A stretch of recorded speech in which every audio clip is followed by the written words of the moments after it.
US Secretary of State Mike Pompeo, he is expected in Riyadh in the next couple of days, likely to press officials there about, of course, the murder of Jamal Khashoggi. A new report, though, about one of the suspects accused of killing the Saudi journalist, though, is raising a bit of concern. This has come from the Washington Post. Saudi authorities refusing to confirm the whereabouts of Saud al-Qahtani. In November, the kingdom confirmed he was being investigated and was forbidden to leave the country. There are now concerns he could be influencing the investigation itself. A little bit more on Saud al-Qahtani, who was a top aide to the Saudi Crown Prince Mohammed bin Salman. He was fired in October, just days after the murder of Khashoggi came to light. He was among 17 Saudis sanctioned by the US government over the murder, and also played a central role in efforts to bring exiled critics like Khashoggi back to the country. Now, in Washington for us, Khalil Jashan, Executive Director of the Arab Center of Washington. We've spoken to you a lot ever since the murder of Jamal Khashoggi. Does this kind of thing surprise you? I mean, we're not saying that he's disappeared or that he's been... It's a simple fact that we don't know what's happened to him, but does that surprise you in itself?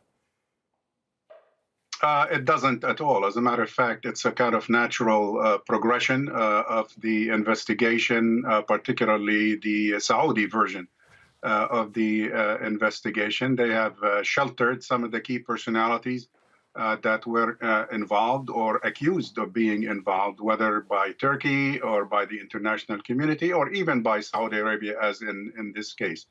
Saud al-Qahtani is a very visible person, very close to the Crown Prince, and with the intention of the Saudi campaign right now to keep the Crown Prince clear from any accusations with regards to the murder of Khashoggi, I think his disappearance is natural.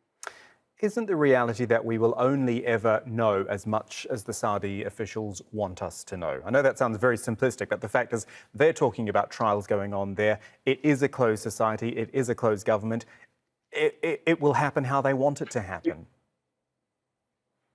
Kamal, I think you're quite right.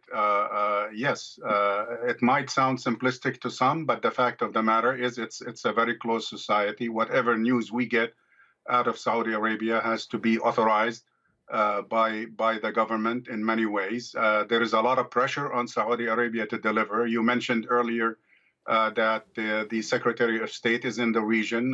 One of his senior advisors announced that the issue is on the agenda of the visit, that he would like to see the progress made in the Saudi investigation and would like to have more detail about particularly the Saudi legal steps that have been undertaken thus far. And so we'll see. I mean, in the final analysis, this administration has been contradictory in this regard, and that has given permission to the Saudis to basically hold back and not to proceed forward in a transparent manner. So for the U.S. government to simply say that this hasn't reached the threshold of transparency and credibility is one thing, but to really put pressure on the Saudis to deliver is another story. Khalil Jashan, we always appreciate your time. Thank you so much.